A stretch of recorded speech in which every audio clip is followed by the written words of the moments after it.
I felt like he didn't play like his play isn't too scary, so mechanically I felt like I was able to keep up. So this game against Zoun, this is the second map after I was down to 1-0. I didn't care so much about losing the first game, as it was indeed a throw as well. I didn't play that well that game. So I knew I kind of deserved the loss. I knew I should have probably won, but I didn't really deserve it. I didn't play that much. I didn't play that well that game, so whatever, you know. This happened. I didn't have a plan for the first map. My plan was to just test the water and see how difficult it was going to be. So you see me SCV scouting against him because I knew he was maybe going to proxy gate me or something. So I just wanted to be careful. So at this point, when I see the Nexus, I'm pretty sure that he's going to go into a Stargate because that's what he always does on this map. That's kind of my preparation for this game. So this was 1-0 for Zoun. And I knew in the second game, if he doesn't like proxy gate me, he's going to go Stargate. And that's actually what he did. He did go for the Stargate. I kept my Reaper at home because I didn't know if there was still a probe on the map. And there was indeed a probe on the map. It was... I don't know why it's on the Naga Tower. If I just moved my Reaper to the Naga Tower, I would have killed it. But either way, it doesn't matter. I'm not going to move it there because the Adept might arrive. So here I just go for the triple CC build, which is a counter to the Stargate build that I prepared. Specifically for Zoun here, because I didn't really feel comfortable doing it against another Protoss. But I felt pretty comfortable doing it against him, because he likes Stargate on this map specifically. And this was also his pick, so I knew he would play something that he's comfortable with. And that was indeed going to be the Stargate. And I was right, he did go for the Stargate. So the income advantage that I have is definitely helpful here. But there's one thing to mention when you go triple CC. And you're going to see that in a little bit. So when the Protoss scouts with the Phoenix, which you did, or the Oracle. So there was just the Phoenix. He saw my 3CC, right? He saw what I was doing. So this means that he knows that he can be greedy. So my plan now is going to be a Marine push. Like, I'm just going to make a lot of Marines. I saw a Phoenix, not an Oracle. So I know he's going to go Phoenix Colossus most likely. So my goal was to hit him before he has a Colossus out. That's basically the goal. So I get combat shields and stim really fast and do like a little bit of a push, even though I go 3CC. And then behind it, I just get a really good economy going.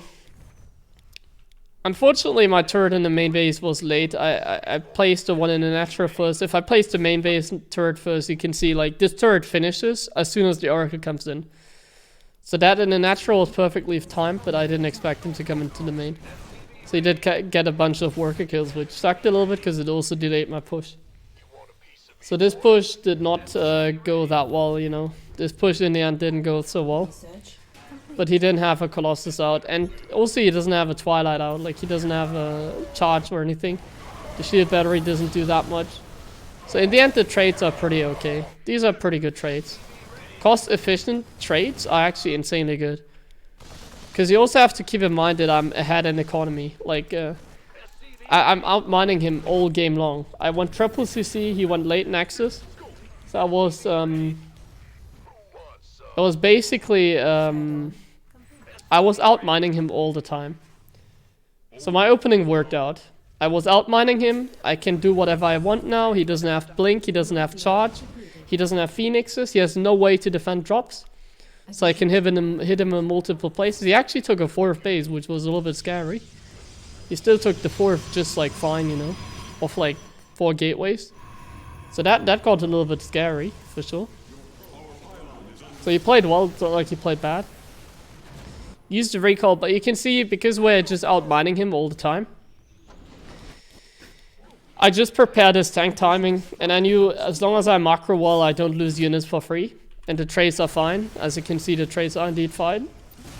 Could I have done something here? Yeah.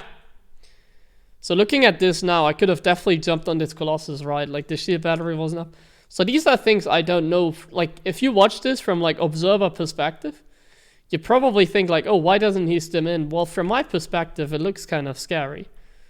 So in case you wonder why I didn't commit here. I even scanned now, but now it was too late, because now he warped in another round of Stalkers. So now it got a little bit too late. But either way, I prepared my timing, I used these medevacs as distraction, and then I just rallied everything over here. I made some mistakes. My second tank, for example, could have been there faster. So I made some rally point mistakes, I guess you can say. But in the end, it was not even close. I was outmining him all the time, so didn't matter. We just win here. I was outmining him all the time. He's taking a 4th base very greedily, and he's taking a bad fight. Like, the shield battery is not in range of the Stalkers, and now it's already out. And we do perfect micro, like killing the Colossus at the perfect time, and then we just win the game here. So the timing worked.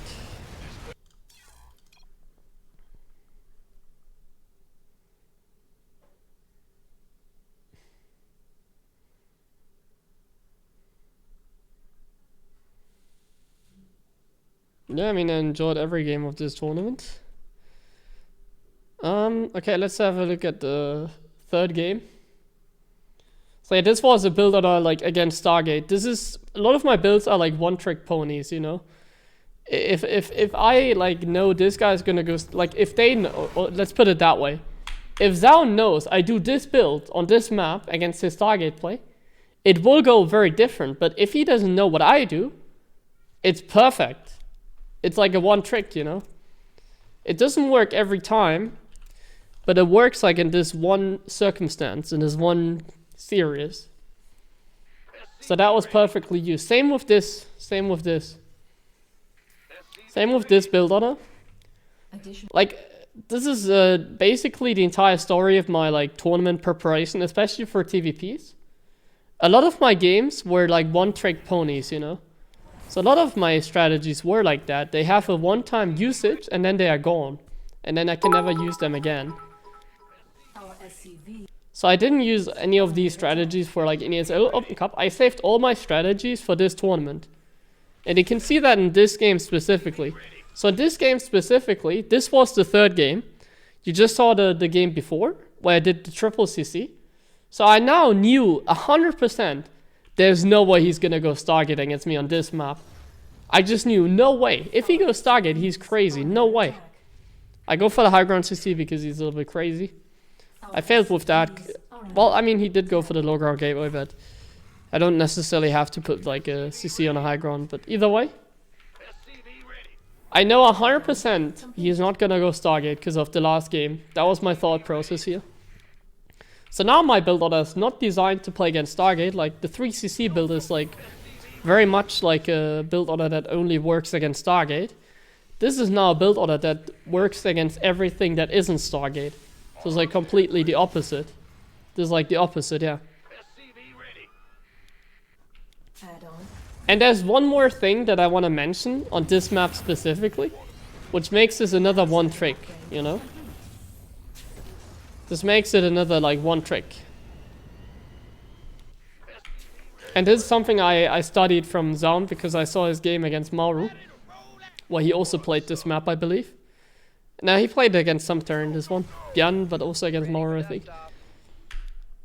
So I do a tank push. I don't get any units, like I don't get any Hellions or HeroMarine's. I just get a medevac. And then with my factory, I build a siege tank. With my factory, I built a siege tank, 2 tanks, and then 3 tanks. So now this medevac is obviously a HeroMarine drop to him, you know? Like this medevac is a HeroMarine drop to him. Similar to what I did in the first game. So what does this medevac do? He saw it. It forces him to keep Stalkers at home. And now the second thing that was part of my plan is to push the adepts out of the way, or the adept rather. So that was the adept, and look at how I always prevent like my tanks from getting seen. And now I'm like, okay, now I need to get rid of the adept. So here he's just running away. And now there's one thing that you have to pay close attention to, and that is the vision from the Naga tower. So he sends the adept to the Naga tower, which I know, this is what I noticed him against Maurer, I think it was. I saw it somewhere. He did it against some turn. He puts units on the Naga tower.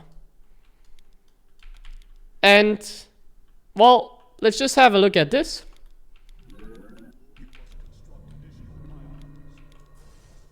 He has both Naga towers. But my units just ran past.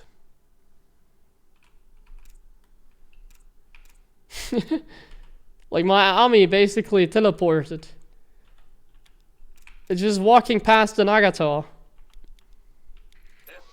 Because on this map, like, look at this. You can't see it. And I'm making sure that I went in the line. Like, look at this. This is not how you run, because if stalkers are here, he can poke at my marines, you know? But look at how I'm running. Like, I knew exactly how much division would be. See? I knew exactly how much division would be.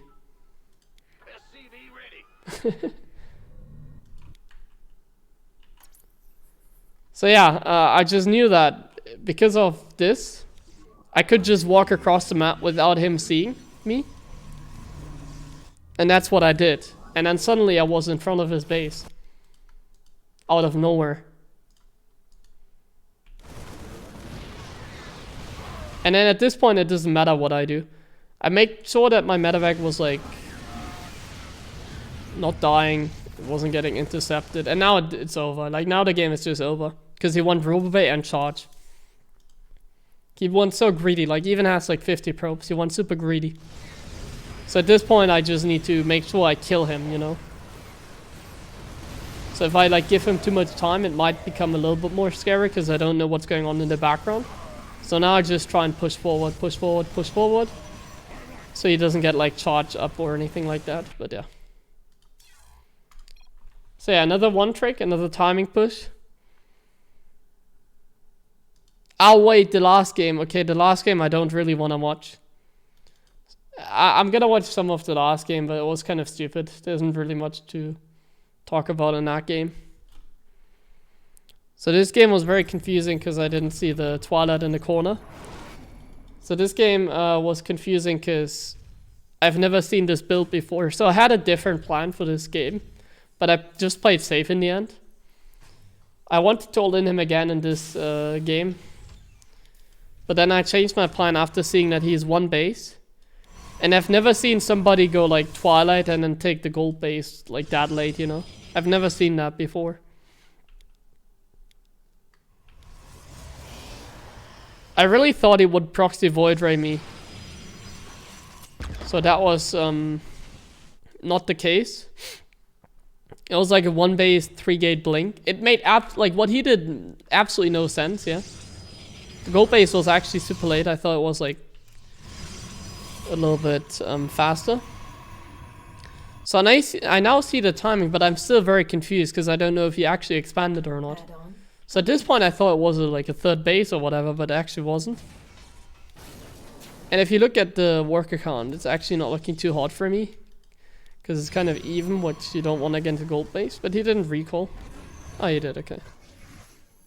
And now though the income is going to be a little bit in his favor. But I kind of, I don't know, like now I just did a tank push because I was like, fuck it, let's just try and kill that. Which was okay. It wasn't the worst thing I've ever done, I feel like. But then I got a little bit confused, like, I got a little bit I just was so confused, so I unseated some of my tanks, you know? No, wait, I didn't, okay. He just, I didn't micro very well here. I targeted a lot that simulator, that was bad. Yeah, I could have prevented the blink there, and yeah. I'm actually still way up in supply. I didn't realize I was in that good of a position, you know? To me, this game looks bad for me, honestly. Like, to me, I'm thinking, oh my god, I have to kill him. I'm losing. Like, that's what the game feels like to me, because I have no idea how much economy he really has. I just scanned his base, see, like, Storm going up. To me, it's like, oh my god, I need to kill him. I'm losing.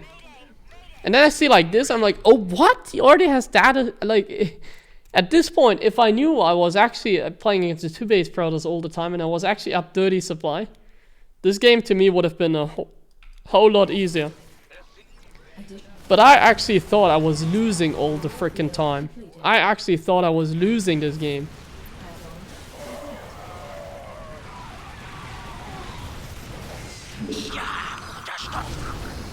So I did the drop, I got picked. Like, look at the Reese's loss tab.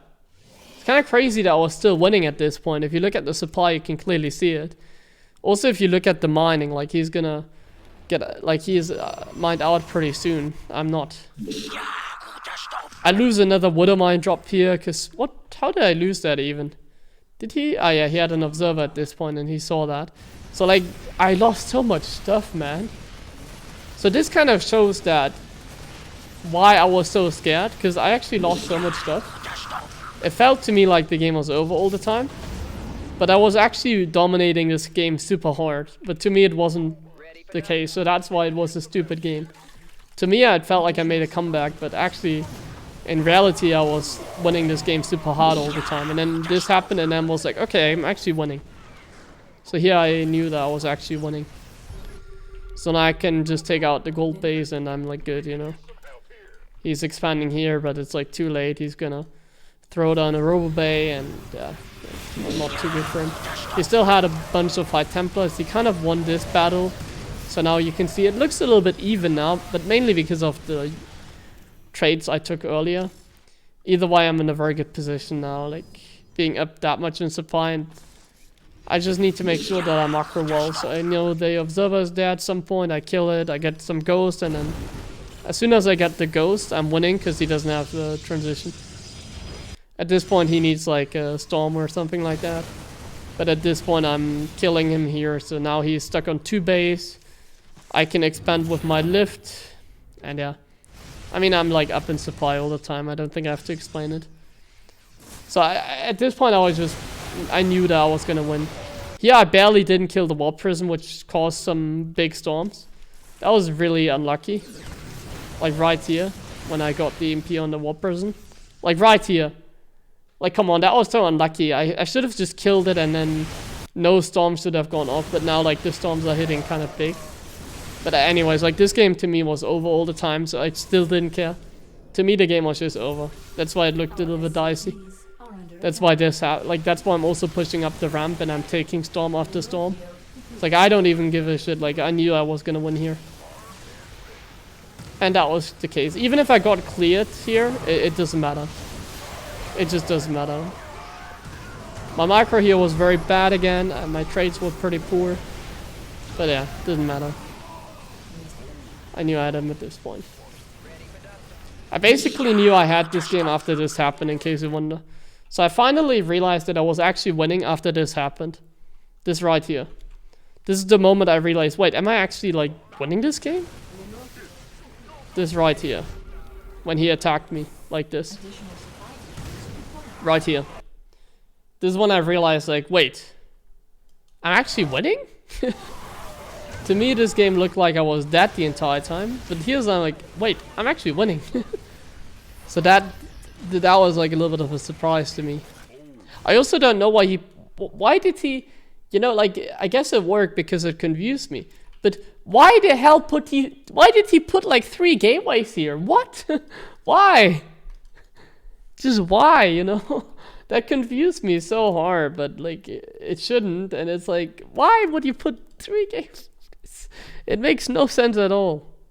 Putting 3 gateways there. Like, 1 gateway does the same, you know? You can just put 1 gateway there. You don't have to put all of you. I guess he had no space or something. Honestly, I think he might have had no space. Like, maybe he wanted to put them in the main base, but then he realized he had no space for them, you know? But either way, like, that confused me so much. Like, at this point, I just got so confused. So that's why it was a little bit of an ugly game, even though I was winning all the time. So he had a stat series. I knew he was going to go Stargate, so I went 3 CC. And then I knew he was going to go not Stargate, so I did the tank push with the fake medevac. And then in Blackburn, I had a good plan, which didn't work out. But he kind of killed himself on Blackburn, so that was fine. He killed himself on Blackburn, basically. So against Solar, game 1, I played standard. Didn't really go in my favor. I didn't put on a great performance there. So what happened in the other games again? Second game. Oh yeah, the second game, that was the SV, like 48 SV all in. So this build order is is not really a one that I have discovered or anything. It's just like a build that, for example, Soul has been doing in the past. It's actually a very stupid build. I've done it a couple times. It's a really stupid build, but the idea is that you go 3cc and then you use that income advantage that you get to get really fast barracks up, and then you just all in. Instead, I'll give it to you. Don't tell Sal. Oh, what the hell? What? What? Wait, what the fuck? 500 euro donation? I didn't have my sound on. I just heard a voice and I was like, wait, there's something. Oh my god. 500 euros? Jeez. I'm getting even more rich now. Thank you very much, Montune. You're donating to me instead of Upper Tree Zelda?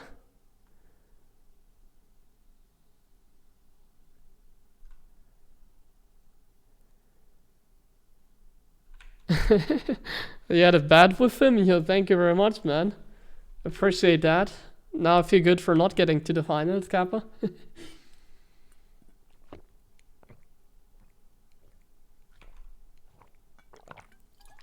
Montune. I can repeat it for you while I'm drinking water. This one. That was the donation. If you had made it to the finals, I would have had to give up a Tree Zelda $500. Instead, I'll give it to you. Don't tell Sal. See? Well, that is, I think actually the biggest donation I've ever gotten, honestly. One of the at least. But Montune, as always, you're the man. Thank you very much for that big donation. Gotta update the top donator list again. Jeez. Okay, let me focus on this one. I'm gonna read out the subs after this. So yeah, 360, cut SCVs, and then just all in. Fake Cloak Banshee. So I actually just go one Banshee and then I put my barracks down. I made a massive mistake. My combat shields was too late. Which is why this nearly didn't work. This actually nearly didn't work because I didn't have combat shields. If my combat shield was perfectly fine, like timed, I would have probably gotten him with that. I just needed combat shields, honestly. Another mistake that I made is I dropped my mules over here, I think. And this right, I know, wait, this happened. I had 8 Marines here and I lost all of them. That was a super unfortunate timing for that to happen. And now I didn't have combat shields, like it was 20 seconds away from being done. Actually it was more like 25 seconds away from being done. So without combat shields, it's actually not good, because you can see like I'm about to take a fight, like right now. And like right now we're taking the fight. Okay, yeah, now I have combat shields, but like before I didn't have combat shields, and then I didn't split that well here. Like, look at this. These are 8 Marines, and they just kind of died to like 2 banelings. And then these Marines also... Oh, actually, these were fine. Then the link flank obviously happened. But I had enough reinforcements coming from here. So if you take a look at the actual army value, you can see that I'm actually winning. Like, if you were looking at the supply all the time, then maybe you don't see that I'm winning. But you have to keep in mind that I'm down like 30 workers here. So what you have to pay attention to is the army value. And then you can see that I'm actually winning this game all the time. Like, this is not a close game.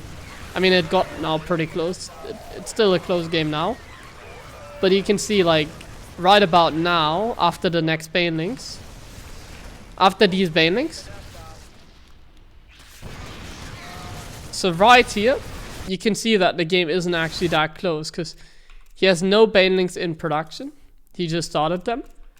And like the army value is so bad for him. And you know what is key here in the army value? I'm about to have 2 oh no, wait, that was later, okay. Then let's skip a little bit. I thought I already had the liberators, but I just made them later. So now it was still close, still close, still close. Still close, still close, still close. And now I had him, I think. Because now we have the tank. And now the liberators appear, I believe. Right? Where are the libs? No, not yet. They take a long time. I think now I had him. Yeah, now I had him. Now he actually had nothing left. So now I'm up in supply, but yeah, you can see that like in the army value I'm constantly up. So I was never building SCVs, I was just going for it. And now I have him with Deliberators. Like, Deliberators are just game over. There's no way he can ever kill them. And by the way, my Marines had +2 attack at this point as well. I got +2, so... yeah. And now, obviously, the game was finally over. So yeah, the timing push worked very nicely. So I didn't want to play straight out, as you can see. I just did like timing attacks, because I think Zerg is very strong in this matchup. So all I wanted to do is like timing attacks. But I was actually still confident in playing a normal game against Solar. So I went for a normal game in this one.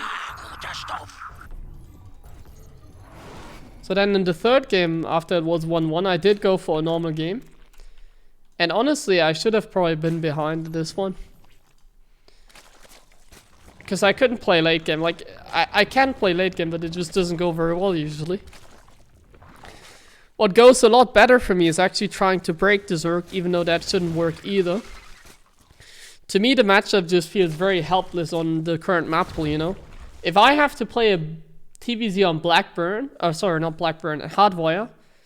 If I have to play on frickin' Hardwire, I don't want to play on this map, man. I just lose.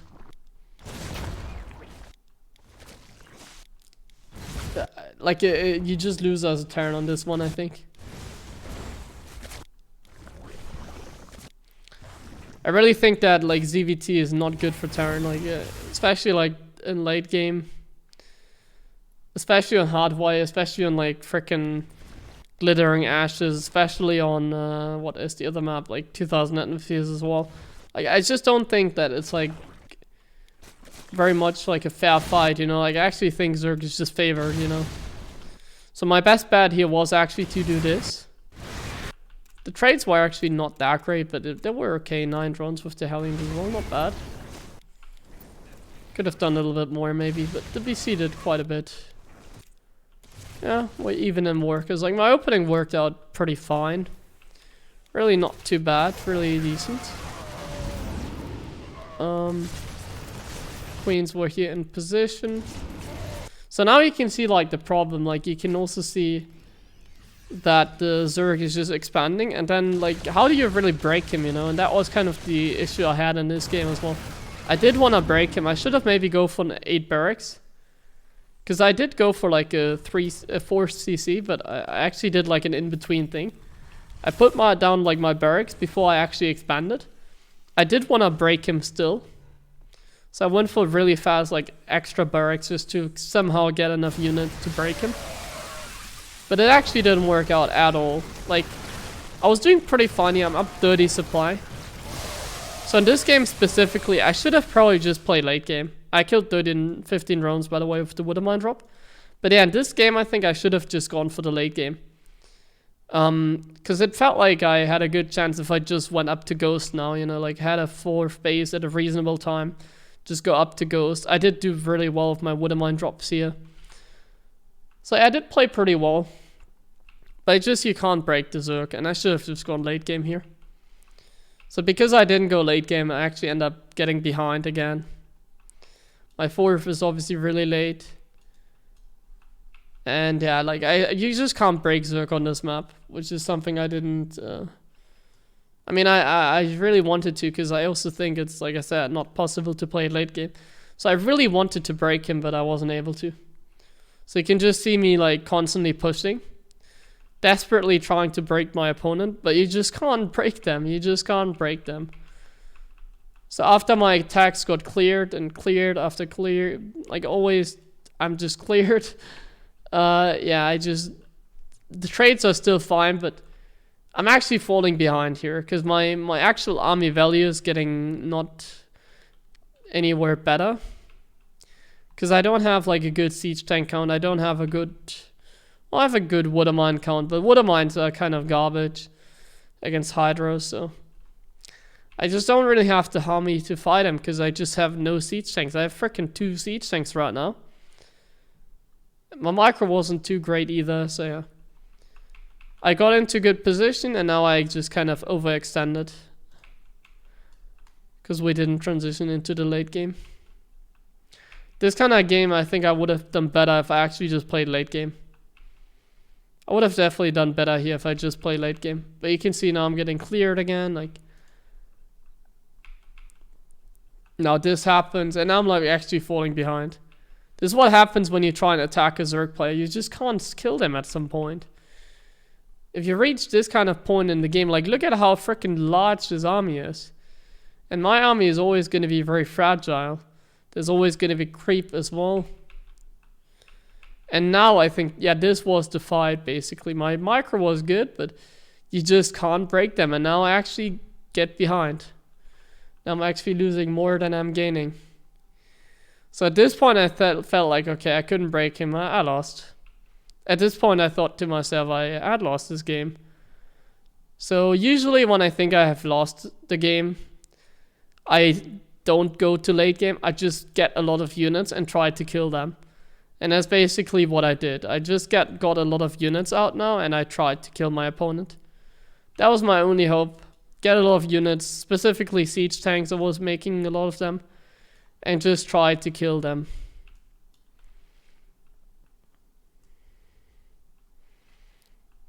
So I got myself to 200 supply. I killed some lurkers here. Took some decent trades. The links are doing some work here. But yeah, I'm just going.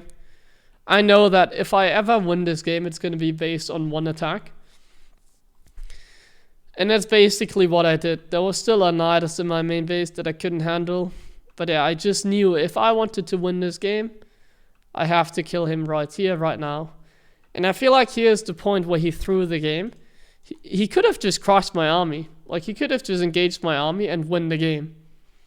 But instead of engaging my army, look at how the units lost tab is going to develop in this game. Like, look at this. So now, like, all his units are out of position. Now I'm, like, pushing forward.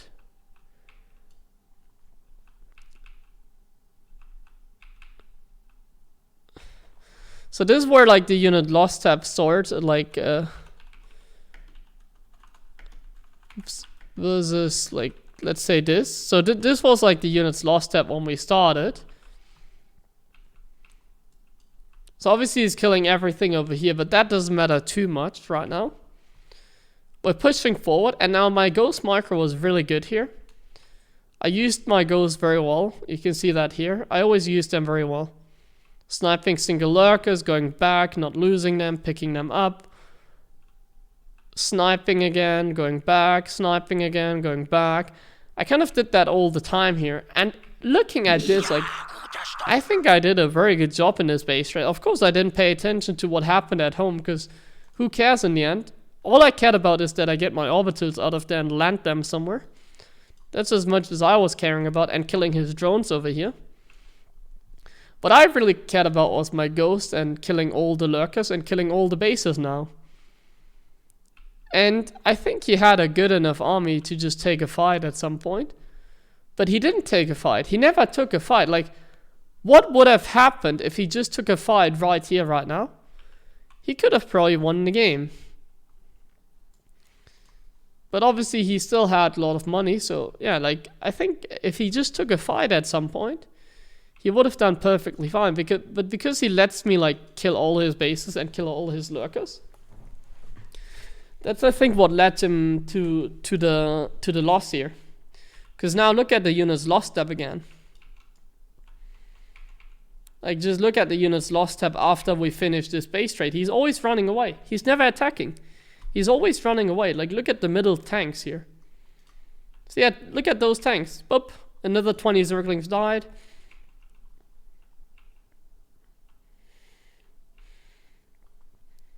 Like, all these tanks, like, look at how many kills they have. 22, 29, 23, 21, 28, 22. How much do the ghosts have? The ghosts have 18, 13, 14, 10, 15. Like, it's ridiculous. The cost efficiency of this army is ridiculous. And I think that's all just because he kept running away. He kept running away. He never took a fight, and that's what nearly won me what in the end actually won me the game. He just never took a fight. He always ran away. And now after we, like, look at the cost, the difference in the cost efficiency. So before we started the base trade, the difference was 1,500 minerals. And now you can see the difference is like more like 13,000. I actually traded like 12,000 resources better than him. And that's after he killed like all my buildings, you know. That is just crazy. I traded so much better here, and it's not gonna like, I'm not gonna, like, I'm eventually gonna trade even better than this. This was only the start, it's only gonna get better now. And now, the reason is like, so my army never got better, right? Like, my army never got better, but it also didn't really get smaller. But now he's engaging, and now he's actually winning the fight. Look at this. Wait, he's taking the fight? And he's actually winning. He just crushes my army off creep. He just crushes my army. So I feel like if he had just done that earlier, he would have never been in trouble. I feel like this game was only because my opponent made a mistake. This was all because he was nervous or something, I guess. I don't know, let's just say he was nervous. Well, 8 Marines were not in that fight, by the way, so maybe that's also why I lost the fight. But yeah, now obviously I was just focusing on my medevac micro. I could have built some units here, by the way. I could have like dropped a mule like from here. Actually, I lifted that, so I could have dropped the mule from here. So I could have saved that command center. I could have just made some units right now. Like, I had an SCV here that could have made a depot. But to me, it felt like he got nervous or something. Because during all that base trade, like, to me, he always had a much better army. To me, he had a much better army. To me, he could have just crushed my army at any point in time.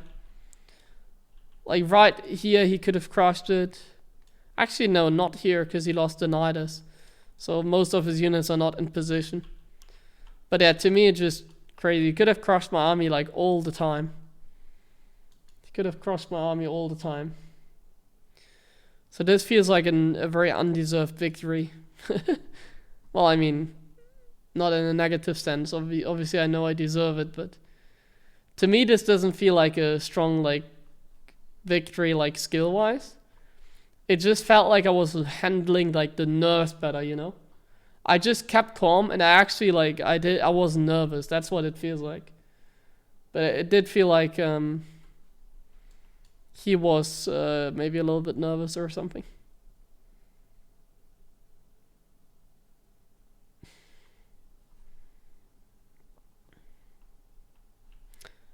So even here, like, look at the supply. Like, obviously a lot of it is in drones, but just look at the army size.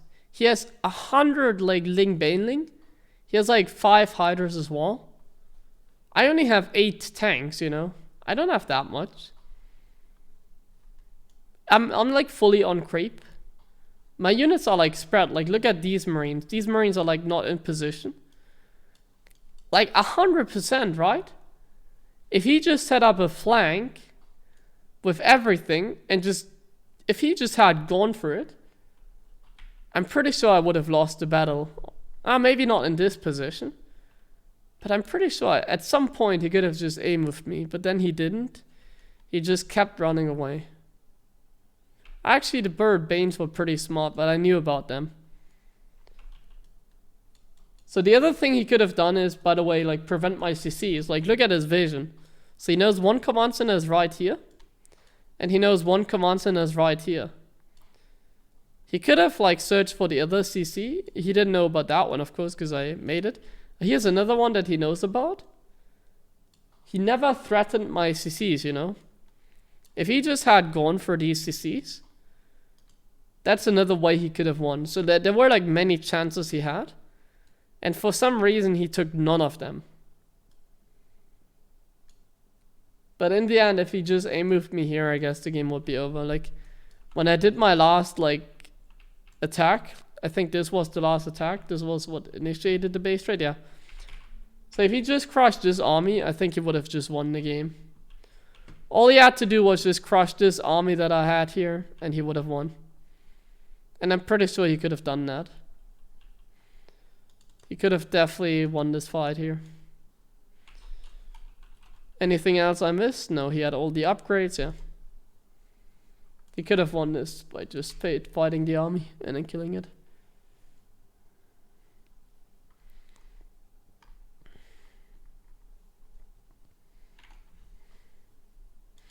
Yeah, so the next game I did a tank marine all in, which didn't work. I could never transition into ghost.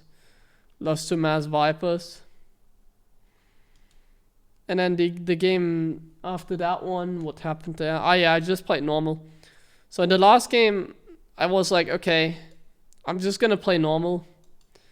I actually feel somewhat comfortable playing in Solar on certain maps. So I feel comfortable playing on Solar on like the maps that are like balanced, you know. So to me, balanced are like 2000 atmospheres. That is a balanced map, like Berlingrad or Curious Minds. Like these are balanced map to me, you know. So on these maps, I feel comfortable against Solar, playing a normal game. And that's what I did in the end. So I just played a normal game on these maps. Specifically 2000 atmospheres as the last one. And then, yeah.